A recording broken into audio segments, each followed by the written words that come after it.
You are trading hours of your life for things you won't even remember. Every impulse purchase steals your future freedom. If nothing changes, you'll spend your final years working for a past that meant nothing. Today, that stops. The internal audit. Your poverty is a choice.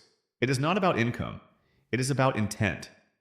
Most people spend money they haven't earned to buy things they don't need to impress people they don't even like. The truth is, you are trading the finite hours of your life for plastic gadgets and fleeting dopamine hits. You have become a slave to your own impulses while pretending to be free. Stop lying to yourself about why you are broke. Today, we are going to fix that.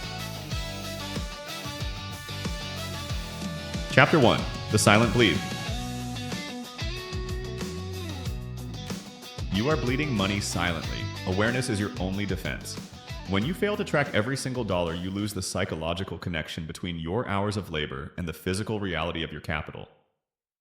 You think a $5 coffee doesn't matter, but your bank account is the ultimate scoreboard of your life's discipline.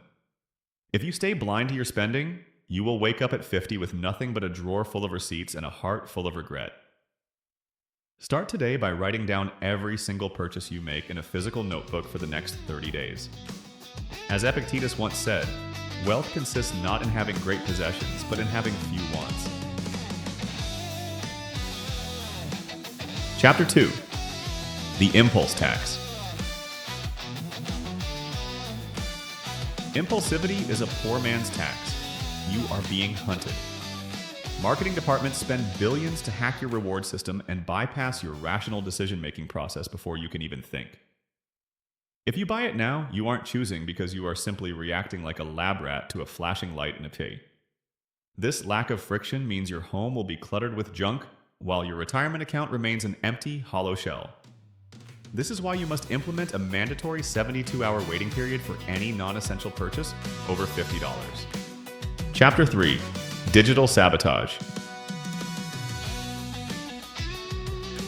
Your phone is a professional thief. Convenience is a trap. One-click ordering and targeted social media ads are designed to make spending the path of least resistance in your daily life. You are being farmed for your attention and your paycheck by algorithms that know your biological weaknesses better than you do. Without digital boundaries, you will remain a passive consumer in a world owned by those who produce and save. Take back your power by unsubscribing from every promotional email and deleting all saved credit card info from your browser today. Chapter 4. The Wealth Dam. Savings are not leftovers. Pay yourself first. Parkinson's law dictates that your expenses will always rise to meet your income unless you build a structural dam to stop the flow.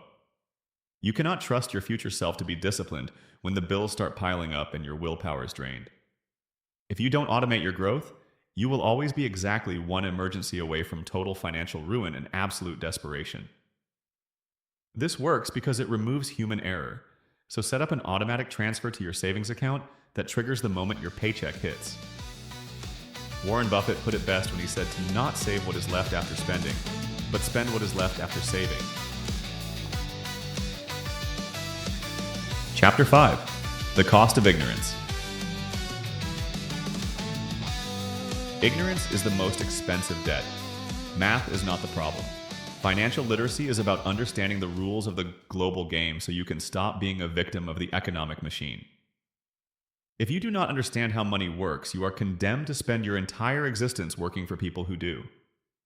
This lack of knowledge ensures you will spend 40 years running on a treadmill that someone else built and someone else controls. The solution is simple but requires grit. So read 10 pages of a classic finance book like The Richest Man in Babylon every single morning. Chapter 6. Mental Space. Clutter is delayed decision-making. Your space is your mind. A chaotic, consumerist environment reinforces the identity of someone who values stuff over peace, leading to more compensatory spending to fill the void.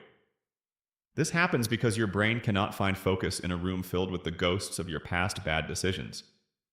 You will feel constantly overwhelmed and use retail therapy as a failing bandage for a self-inflicted wound.